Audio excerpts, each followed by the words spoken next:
Le quotidien est compliqué à gérer pour Loana. Autrefois superstar grâce à sa victoire dans Love Story 2001, elle est tombée dans une spirale infernale au fil des années, laquelle a été marquée par des tentatives de suicide, une addiction à l'alcool et à la drogue ou encore par des séjours en hôpital psychiatrique.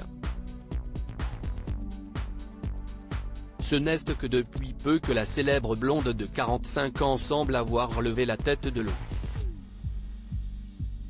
Mais ces années d'excès en tout genre l'ont assurément fragilisée sous tous les points. Et notamment financièrement.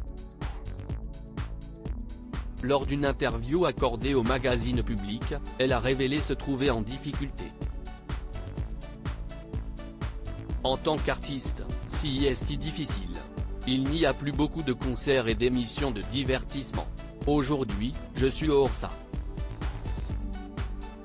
Je fais quelques dédicaces sur le site Vidéoléo, mais ce revenu mensuel n'est pas énorme, a-t-elle reconnu.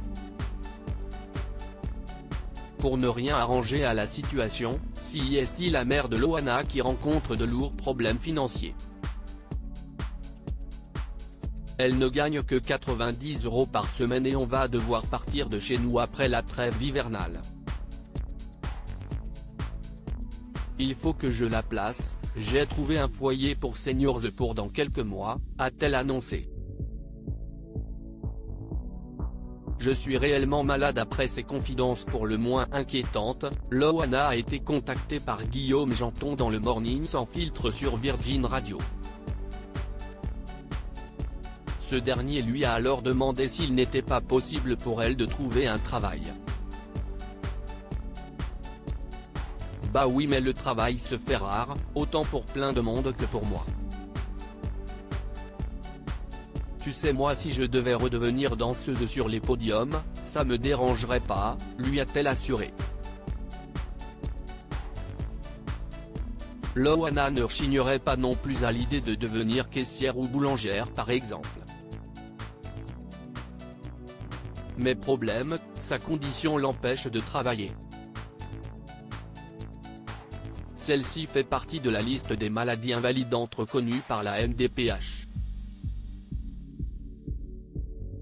Parce que je suis bipolaire et à partir de ce moment-là je ne pouvais pas faire un travail fixe, a-t-elle précisé. Je suis bipolaire à tendance schizophrène. J'ai été diagnostiqué il y a longtemps mais j'ai fait un déni, je n'ai pas pris mes médicaments, ce genre de choses. Je me rends compte maintenant que si est très utile. Donc en fait je suis réellement malade et considéré comme handicapé. Une situation lui permet aujourd'hui d'obtenir une aide de 400 € par mois.